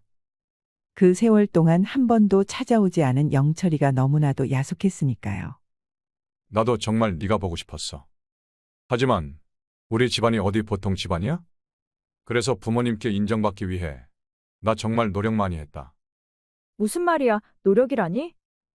나 드디어 과거에 급제했거든. 이젠 어엿한 벼슬아치야. 아버지 인정도 받았으니 혼인도 할 수 있지. 소희의 두 눈에서는 눈물이 주르륵 흘러내렸습니다. 아버지에게 인정받기 위해 피나게 노력한 영철이의 세월이 한 번에 느껴졌으니까요. 해서 소희는 너른 영철이의 품에 말없이 안겼답니다. 그렇게 잔치가 끝나자 영철이는 가마를 불러 소희를 태웠습니다. 다리를 다쳤으니 걸려서 보낼 수는 없다는 것이었죠. 백판서도 모진 사람은 아니었습니다. 해서 영철이의 말에 고개를 끄덕였답니다. 그렇게 소희는 난생 처음 가마를 타고 집에 돌아갔지요. 그런데 좀 걸리는 것이 하나 있었지요. 가마에 실려가는 소희를 백판서댁 안방마님이 하염없이 지켜보는 것이었습니다. 안방마님은 무언가 말을 하고 싶은 눈치였지만 끝끝내 입을 다물고 있었답니다. 저 아이 이름이 무엇인가? 소희, 감소희라고 합니다. 소희라. 알겠네. 안방마님은 몇 번이나 소희의 이름을 되뇌었지요. 그렇게 며칠이 지난 후 영철이는 아버지 최참판을 뵈러 갔습니다. 뭐라고? 출신 성분도 모르는 말뼈다귀 같은 여자와 혼인이라니. 네가 실성을 했느냐? 아버님, 소희는 말뼈다귀가 아닙니다. 제가 사랑하는 여인입니다. 듣기 싫다. 네가 과거에 급제하더니 배는 게 없는 모양이로구나. 이거사, 네가 천민 며느리와 혼인하면 자식들은 모두 천출이 되느니라. 천출은 과거도 벼슬살이도 할 수 없는 것을 모르느냐. 아버님, 아버님께서 도와주신다면 어떻게 안 되겠습니까? 그건 아니 된다. 내가 허락해도 문중이 가만히 있지 않을 것이야. 차후에 내가 훌륭한 규수와 널 짝지워 줄 터이니 넌 더 이상 아무 말 말고 물러가거라. 아버님의 일갈에 영철이는 무거운 발걸음으로 방을 나왔습니다. 과거에 급제한 다음엔 꽤 희망이 있다고 생각했는데 여전히 소희와의 혼인은 답이 안 나오는 상황이었지요. 이후로도 영철이는 아버지를 찾아가 말했지만 최참판은 요지부동이었습니다. 그러다 보니 영철이의 마음 고생이 이만저만이 아니었지요. 하루가 다르게 피폐해지던 영철이는 고민 끝에 소희를 찾아갔답니다. 소희야, 이번 세상에는 우리에게 기회가 없나 봐. 그게 무슨 소리야? 기회가 없다니. 영철이는 아버지께서 소희와의 결혼을 결사반대하고 있다는 것, 그리고 천출은 과거를 볼 수 없으며 자칫 최씨 문중 전체가 들고 일어날 수도 있다는 것까지 전부 말했지요. 한참을 듣고 있던 소희는 눈물로 얼굴이 젖었답니다. 그 모습을 보니 영철이의 가슴이 또 찢어지는 것 같았지요. 소희야, 우리 그러지 말고 도망칠까? 너랑 나랑 단둘이만 어디 산속으로 들어가서 사는 거야. 허나 소희는 조용히 고개를 저었습니다. 둘이서 도망치다니요. 자기 때문에 앞날이 창창한 영철이의 인생이 망가지는 것을 두고 볼 수 없었지요. 영철이는 거듭 도망치자고 했지만 소희는 끝끝내 동의하지 않았답니다. 다시는 날 찾지 마. 만약 또 찾아오면 나 네 앞에서 죽어버릴 거야. 결국 영철이는 울면서 소희의 집을 떠났지요. 멀어지는 영철이의 뒷모습을 하염없이 지켜보던 소희는 짐을 쌌습니다. 자기가 계속 주변에 있다간 영철이가 또 무슨 큰일을 저지를지 몰랐으니까요. 그렇게 짐을 다 싸고 있는데 갑자기 문 밖에서 두드리는 소리가 났습니다. 이러지 마, 영철아. 우린 다시는 봐선 안 될 사이야. 영철이라니, 그건 또 어느 잡놈이냐? 아니, 이게 무슨 소리랍니까? 소희는 심장이 멎는 줄 알았지요. 그도 그럴 것이 문 밖에서 들리는 목소리는 저 징글징글한 떡새의 것이었으니까요. 좋은 말 할 때 어서 이 문 열어라. 아니면 또다시 불을 쏴지르는 수가 있다. 바깥에서는 떡새의 악에 받침 고함 소리가 계속 들려왔습니다. 막가파 떡새가 여긴 또 어떻게 알고 온 걸까요? 소희는 공포와 절망으로 굳어버리고 말았지요. 너무나도 두려워진 소희는 구석에 쭈그리고 숨어 귀를 막고 벌벌 떨고 있었습니다. 그렇게 한참을 있는데 갑자기 뻑 하는 소리가 한 번 나더니 조용해진 것이었습니다. 소희가 빼꼼히 문 밖을 훔쳐보았더니 아니, 이건 또 뭔 일이랍니까? 떡새는 대자로 뻗어 있고 그 뒤로 웬 덩치들이 잔뜩 서 있는 것이었지요. 안에 소희 처자 있는가? 중후한 여인의 목소리였지요. 덩치들 사이에서 잘 차려입은 중년 여인이 나타나는 것이었습니다. 네, 제가 소희입니다만. 나는 이조판서 백유진 대감의 명으로 자네를 찾았네. 대감께서 자네를 보고 싶다 하니 어서 나와 가마를 타시게. 소희는 벌벌 떨렸지만 지체 높은 백대감의 명을 거역할 수 없었지요. 해서 가마를 타고 백판서의 저택으로 향했습니다. 저택에는 백대감과 안방마님까지 소희를 기다리고 있었습니다. 백대감은 아무런 말 없이 한참이나 소희를 보고 있었지요. 어서 오거라. 네가 감소이라고 했느냐? 네, 그렇습니다. 강화도 갯벌촌 출신이라고 했지. 혹시 부모님 성함은 기억하느냐? 그러면서 이것저것 물어보는 것이었죠. 소희는 전부 솔직하게 대답했습니다. 자기는 사실 난파한 배에서 구한 고아였고 할아버지 감노인에게 거둬져 자라났다는 것까지 전부 밝혔지요. 가만히 듣고 있던 백판서는 크게 놀란 눈치였지요. 정말이지 닮아도 너무 닮았구나. 그래. 혹시 잃어버린 자네 출신을 알 만한 징표가 있는가?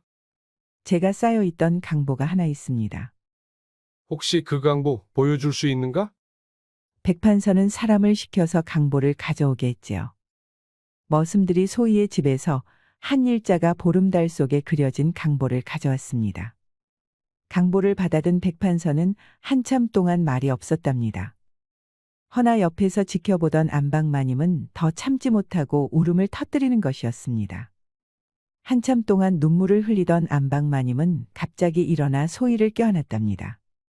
안방마님, 갑자기 왜 이러시는 건가요? 저는 도무지 영문을 모르겠습니다. 소희야, 아니 네 이름은 예희란다.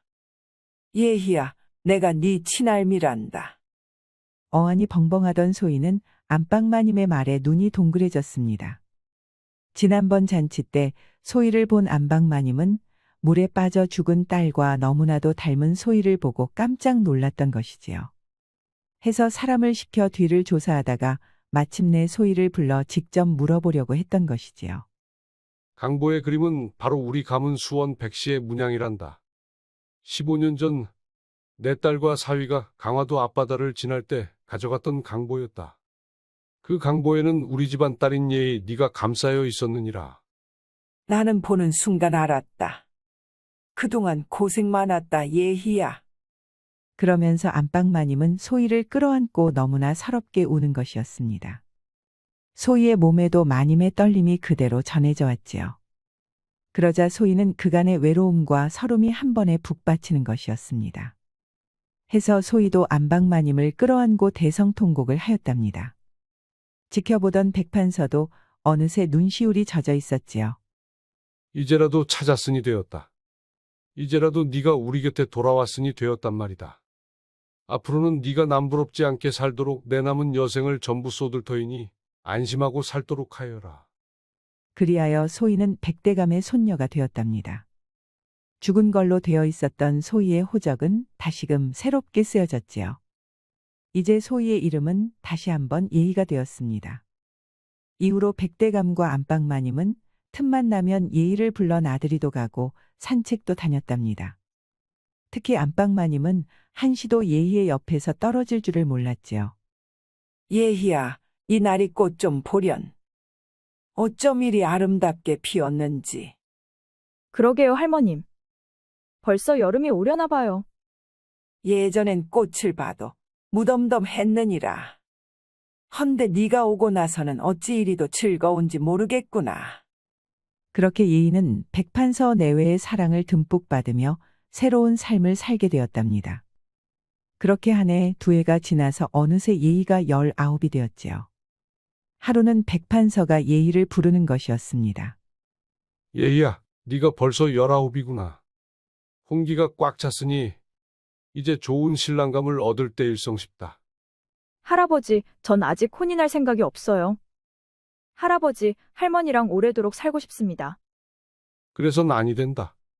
우리 귀여운 손녀가 홍기를 놓치게 할 수는 없는 노릇이다. 내가 훌륭한 신랑감을 봐놨느니라. 장원 급제한 수제인데 성격도 호탕하고 마음이 넓어 사대부들이 모두 탐내는 사내란다. 너도 분명히 마음에 들거다. 백판서의 말에 예희는 말없이 고개를 숙였습니다. 여전히 영철이의 얼굴이 눈앞에 아른거렸지만 저렇게 기대하는 할아버지를 실망시켜드릴 수는 없었지요. 해서 예희는 영철이를 생각하며 매일 밤을 눈물로 지새우곤 했답니다. 그러나 시간은 가차없이 다가왔습니다. 정신을 차려보니 어느덧 혼례날이었지요. 혼례는 백판서의 저택에서 치러졌습니다. 이전에 백판서의 환갑잔치 때처럼 조정의 높은 신하들이 구름처럼 몰려왔지요. 백판서와 안방마님은 신부옷을 곱게 차려입은 예희를 보며 기쁨의 눈물을 흘렸답니다. 허나 정작 예희는 얼떨떨했지요. 자기 주제에 이런 화려한 혼례라니 아직도 현실감이 없었답니다. 허나 오늘은 분명히 예희의 혼례날이었지요. 그렇게 성대하게 혼례식이 치러졌습니다. 수많은 사람이 축복하고 마침내 신혼방에는 신랑과 신부 단 둘만 남았지요. 허나 예희는 여전히 울고 있었습니다. 예희의 마음속엔 여전히 영철이 뿐이었으니까요. 가슴이 찢어지는 듯한 슬픔 속에 예희의 얼굴 가리개가 벗겨졌지요. 너, 날 다시 보면 죽어버린다고 하지 않았어? 아니, 이게 무슨 소리랍니까?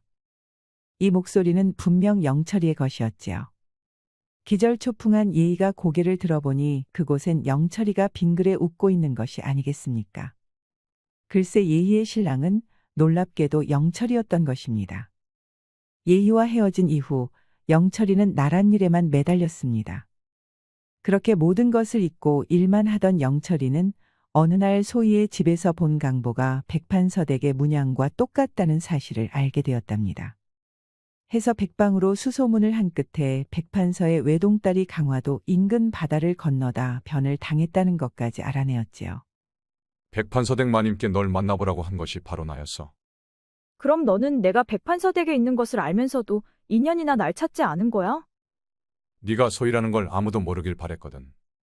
이번에야말로 너랑 꼭 혼례를 치르고 싶었으니까. 영철이의 말을 들은 예희는 엉엉 울었습니다. 지켜보던 영철이도 함께 눈물을 터뜨렸지요.